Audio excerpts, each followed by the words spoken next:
Friends ಎಲ್ಲರಿಗೂ ನಮಸ್ಕಾರಗಳು. ಸೈಗಾಚಿವ ಸೈಕಿಯನ್ಗೆ ನಿಮ್ಮೆಲ್ಲರಿಗೂ ಸ್ವಾಗತ.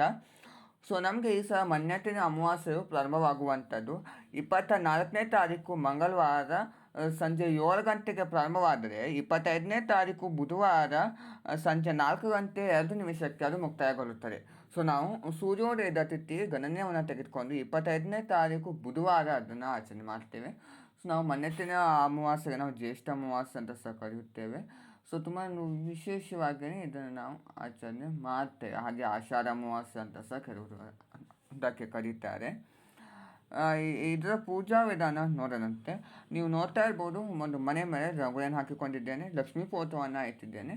ಹಾಗೆ ಒಂದು ಪ್ಲೇಟ್ ಮೇಲೆ ಅಕ್ಕಿಯನ್ನು ಹಾಕಿಕೊಂಡು 2 ವಿಳೆದೆಲೆ ಮೇಲೆ 5 ಕಡೆ ಹಾಗೆ ಶ್ರೀಗಂಧ, ಅರಿಶಿನ ಕುಂಕುಮ ಹಚ್ಚಿ ಅಕ್ಷತೆಯನ್ನು ಹಾಕಿ ಕಳಸದ ಭಾಗದಲ್ಲಿ ನೀವು ಪರಿಶುದ್ಧವಾದ ನೀರನ್ನು ತುಂಬಿಸಿ ನೀವು ಶ್ರೀಗಂಧ, ಅರಿಶಿನ, ಕುಂಕುಮ ಹಾಗೆ ಒಂದು ₹5 ಅಥವಾ ಬೆಳ್ಳಿಯ ನಾಣ್ಯ, ಹಾಗೆ ಗಂಗಾಜಲ, ಹಾಗೆ ಹೂ ಮತ್ತು ಅಕ್ಷತೆ ಅಷ್ಟನ್ನು ಸಂಕಟ ಮಾಡಿಕೊಂಡು ಅದರೊಳಗೆ ಹಾಕಿ ಅದ ನಂತರ 5 ವಿಳೆದೆಲೆಯನ್ನು ಚೆನ್ನಾಗಿರುವಂಥ ಒಂದು 5 ವಿಳೆದೆಲೆಯನ್ನು ಇಟ್ಟು ಹೊಸದಾದ ಕಾಯಿನ ಇಡಬೇಕು. ಯಾಕಪ್ಪ ಅನ್ನೋದಾದರೆ ನಾವು ಅಮಾವಾಸ್ಯೆಗೆ ಒಂದು ಸಲ ಹೊಸ ಕಾಯಿನೇ ಇಟ್ಟು ನಾವು ಪೂಜೆ ಮಾಡ್ತೀವಿ. ಆದ ಕಾರಣ ನೀವು ಹೊಸ ಕಾಯಿನೇ ಇಟ್ಟು ನೀವು ಪೂಜೆ ಮಾಡಬೇಕು. ನಿಮ್ಮ ಮನೆಯಲ್ಲಿರುವ ಸಾಂಕೇತಿಕಗಳನ್ನೇ ಹಾಕಿ ನೀವು ಪೂಜೆ ಮಾಡ್ಕೋಬಹುದು.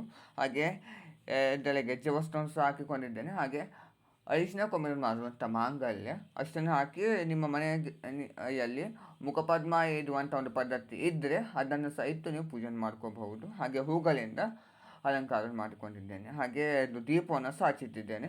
ಮತ್ತು ವಿಶೇಷವಾದ ದೀಪಾರಾಧನೆ ಅನ್ನೋದಾದರೆ ನನಗೆ ಈ ಸಲ ಏನು ಸಹ ತಿಳಿಸ್ಕೊಡ್ತಾ ಇಲ್ಲ, ಖಾಲಿ ಬರಿಯದ್ದು ತುಪ್ಪದ ದೀಪವನ್ನು ಹಚ್ಚಿರ್ತಾ ಇದ್ದೇನೆ. ನೋಡ್ತಾ ಇರ್ಬೋದು, ಒಂದು ಪ್ಲೇಟ್ ಮೇಲೆ ಅಕ್ಕಿನ ಹಾಕಿ 2 ವಿಳೆದೆಲೆ ಮೇಲೆ ನಾವು 5 ಕರಿಬರು ಹಾಗೆ ಶ್ರೀಗಂಧ, ಅರಿಶಿನ ಕುಂಕುಮ ಹಚ್ಚಿ 2 ಪುಟ್ಟದಾಗಿರುವಂಥ ಒಂದು ತುಪ್ಪದ ದೀಪವನ್ನು ಇಟ್ಟು ನಾನು ದೀಪಾರಾಧನೆಯನ್ನು ಮಾಡ್ತಾಯಿದ್ದೇನೆ. ಹಾಗೆ ಕಾಮಾಕ್ಷಿ ದೀಪವನ್ನು ಸಹ ಹಚ್ಚಿಟ್ಟಿದ್ದೇನೆ. ಹಾಗೆ ಒಂದು ಕಾಯಿಯನ್ನು ಸಹ ಪಕ್ಕದಲ್ಲಿ ಇಟ್ಟಿರಬೇಕು. ಆ ಕಾಯಿ ಹೋದ ಅಮಾವಾಸ್ಯೆಗೆ ಒಂದು ಕಳಶಕ್ಕೆ ಇಟ್ಟಿರುವಂಥ ಕಾಯಿ. ಹಾಗೆ ಪ್ರಸಾದಕ್ಕೆ ನಾನು ಈ ಸಲ ಬೆಳೆದನ್ನ ಮಾಡಿದ್ದೇನೆ. ನೀವು ಬೆಳೆದನ್ನ ಮೊಸರನ್ನ ಏನು ಸಹ ಮಾಡ್ಬೋದು. ಹಾಗೆ ಹಿರಿಯರ ಪೂಜೆಗೆ ಸಹ ನೀವು ಮೊಸರನ್ನವನ್ನು ಇಟ್ಟು ದೇವರ ಮುಂದೆನೇ ಇಟ್ಟು ನೀವು ಪೂಜೆ ಮಾಡಿಕೊಂಡು ನಂತರದಲ್ಲಿ ನೀವು ಒಂದು ಕಾಗೆಗಳಿಗೆ ಇರಬಹುದು. ಹಾಗೆ ತಾಂಬೂಲ, ಹಾಗೆ ತೀರ್ಥ ಅಷ್ಟನ್ನು ಸಹ ಒಂದು ಸೇರಿಸಿ ಮಾಡ್ಕೊಂಡಿದ್ದೇನೆ. ಹಾಗೆ ಲಕ್ಷ್ಮೀ ಫೋಟೋಗೆ ಸಹ ಹೂಗಳಿಂದ ಅಲಂಕಾರ ಮಾಡಿದ್ದೇನೆ. ನೀವು ಮೊದಲಿಗೆ ನೀವು ಊದಿನ ಕಡ್ಡಿಯನ್ನು ಬೆಳಗ್ಗೆ ಸಾಂಬ್ರಾಣಿ ಧೂಪವನ್ನು ಹಾಕಬೇಕು. ಅಮಾವಾಸ್ಯೆ, ಹುಣ್ಣಿಮೆ, ಮಂಗಳವಾರ, ಶುಕ್ರವಾರ ಸಾಂಬ್ರಾಣಿ ಧೂಪ ಹಾಕುವುದರಿಂದ ನಮ್ಮ ಮನೆಗೆ ತುಂಬಾ ಒಂದು ಒಳ್ಳೆಯದು.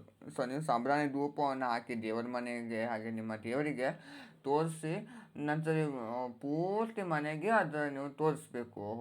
ನೀವು ಒಂದು ಹೊರಗಡೆಯಿಂದ ಒಳಗಡೆ ಆ ಥರ ನೀವು ತೋರಿಸ್ಕೊಂಡು ಹಾಲ್ನಲ್ಲಿ ಇಟ್ಟು ಸ್ವಲ್ಪ ನಿಮಿಷ ನಂತರ ನೀವು ದೇವರ ಮನೆಯಲ್ಲಿ ಇಟ್ಟು ನೀವು ಮೊದಲು ನಿಂಬೆಹಣ್ಣನ್ನು ಹೆಚ್ಚಬೇಕು. 2 ನಿಂಬೆಹಣ್ಣನ್ನು ನೀವು ತೆಗೆದುಕೋಬೇಕು. ಒಂದು ನಿಂಬೆಹಣ್ಣನ್ನು ನೀವು ಮನೆ ದೇವರ ಮುಂದೆ ನೀವು ಕೇಳಿಕೊಂಡು ನಮ್ಮ ಮನೆಗೆ ಆಗಿರುವಂಥ ದೃಷ್ಟಿ ಎಲ್ಲ ಹೊರಟು ಹೋಗಲಿ ಅಂತ ನೀವು ಕೇಳಿಕೊಂಡು ದೇವರ ಮುಂದೆ ಅದನ್ನು ಹೆಚ್ಚಿ ಪೂರ್ತಿಯಾಗಿ ಎದ್ದು ಬರುವ ಹಾಗೆ ಕುಂಕುಮವನ್ನು ಅದನ್ನು ಹೆಚ್ಚಬೇಕು.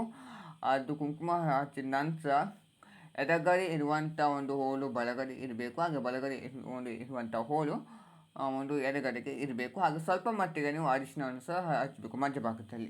ಹಾಗೆ ನಂತರದಲ್ಲಿ ನೀವು ಅಕ್ಷತೆಯನ್ನು ಹಾಕಿ ನೀವು ನಮಸ್ಕಾರ ಮಾಡಬೇಕು.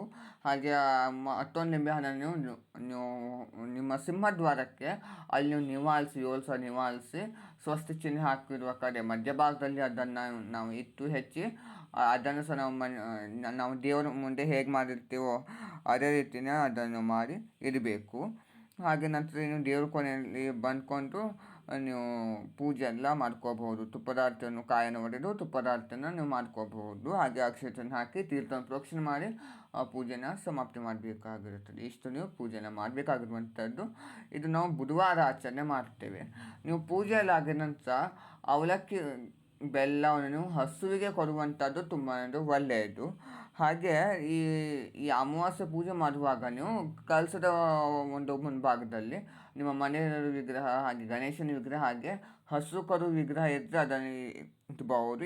ಇಲ್ಲವಾದರೆ ಮಣ್ಣಿನ ಒಂದು ಎತ್ತು ಇದ್ದರೆ ನಿಮ್ಮ ಮನೆಯಲ್ಲಿ ಒಂದು ಮೂರ್ತಿ ಹಾಗೆ ಅದನ್ನು ಇಟ್ಟು ನೀವು ಪೂಜೆ ಮಾಡ್ಕೋಬಹುದು. ಹಾಗೆ ಹಸು ಹಾಗೆ ಕರುವಿಗೆ ನೀವು ಅವಲಕ್ಕಿ ಬೆಲ್ಲವನ್ನು ಸಹ ತಿನ್ನಿಸಿದ್ರೆ ಅದು ಸಹ ಒಳ್ಳೆಯದು. ಯಾಕಂದರೆ ಮನ್ಯತ್ತಿನ ಅಮಾವಾಸ್ಯೆ ಆಗಿರೋದ್ರಿಂದ ತುಂಬ ವಿಶೇಷವಾಗಿ ರೈತರು ಇದನ್ನು ಆಚರಣೆ ಮಾಡ್ತಾರೆ. ಈ ಥರ ನೀವು ಬುಧವಾರ ಪೂಜೆ ಮಾಡ್ಕೊಳ್ಳುವಂಥದ್ದು. ಹಾಗೆ ನೀವು ಬುಧವಾರ ನೀವು ಕಳಶಕ್ಕೆ ಕಾಯಿ ಇಟ್ಟಿರ್ತೀರೋ ಆಷಾಢ ಮಾಸ ಪೂರ್ತಿ ಸಹ ನೀವು ಇದೇ ಕಾಯನ್ನು ನೀವು ಇಟ್ಟು ಪೂಜೆ ಮಾಡಬೇಕು. ಹುಣ್ಣಿಮೆಗೆ ಸಹ ಅದೇ ಕಾಯಿನ ಇಟ್ಟು ನೀವು ಪೂಜೆ ಮಾಡಬೇಕು. ಹಾಗೆ ಆಷಾಢ ಅಮಾವಾಸ್ಯೆ ನಮಗೆ ಭೀಮನ ಅಮಾವಾಸ್ಯೆ ಬರ್ತದೆ, ಆವತ್ತು ನಾವು ಆ ಕಾಯನ್ನು ಬದಲಾವಣೆ ಮಾಡಬೇಕು. ಈ ಥರ ನೀವು ಈ ಮನೆ ದೇವರ ಕಳಿಸಿದ ಕಾಯಿನ ಬದಲಾವಣೆ ಮಾಡಿಕೊಂಡು ನಾವು ಪೂಜೆನ ಮಾಡಬೇಕಾಗಿರುವಂಥದ್ದು ತಿಂಗಳಿಗೊಮ್ಮೆ.